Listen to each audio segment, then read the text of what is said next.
Kia ora, this is 3 News. For New Zealanders following the Gaza war, it was a tale of 2 speeches today, one by Winston Peters, the other by Benjamin Netanyahu. Winston Peters announced at the UN General Assembly that New Zealand will not recognise Palestine as a country for now. The Foreign Minister said New Zealand retained its when not if policy, as there was not yet a fully legitimate and viable state of Palestine to recognise. However, his comments came only hours after Israeli Prime Minister Benjamin Netanyahu said Israel would never allow a Palestinian state, as it would be committing national suicide. Speaking after dozens of delegates walked out in protest, Netanyahu pledged to finish the job in Gaza, where Israeli strikes killed 60 people today. Senior Correspondent Lisette Reymer begins our coverage with Winston Peters' speech. With all of the bombs that have fallen in Gaza, all of the starving faces that have peered at us through televisions and haunted our consciences, with all of the flags that have been flown to free Palestine, few New Zealanders were expecting Winston Peters to stand at the United Nations podium and announce our country still does not recognise Palestine. With a war raging, Hamas still in place, and no clarity on next steps, we do not think that time is now.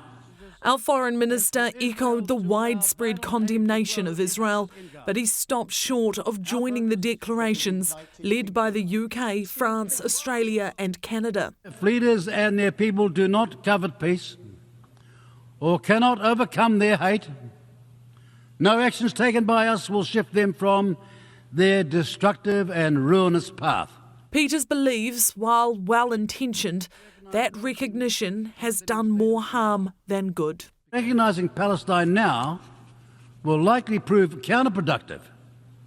That is, Hamas resisting negotiation in the belief that it is winning the global propaganda war while pushing Israel towards even more intransigent military positions. International affairs expert Robert Patman says that's a stretch. The idea that recognising a Palestinian state by New Zealand is going to suddenly push Israel in a direction it didn't want to go, I think is just not factually true.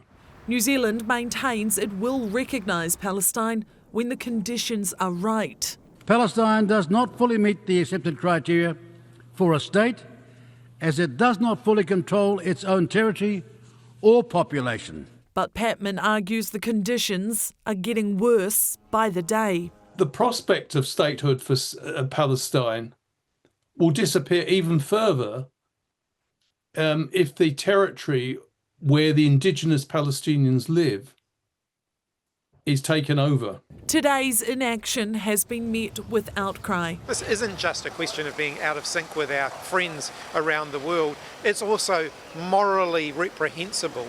Among members of Parliament and members of the public. I can't believe that New Zealand, who in the past has been on the right side of history, I'm ashamed to be a New Zealander. It's not even the bare minimum, it's below the bare minimum. And the fact that our government can't even do that just goes to show how little they actually care. I just felt deeply ashamed, to be honest, because it was utterly cowardly. I thought it was despicable when there's a genocide happening. Although this is a conflict that draws strong feelings on both sides. Well, I think he's doing the right thing. I think we should wait for peace, for the whole situation to settle down a little bit and then make the decision after that.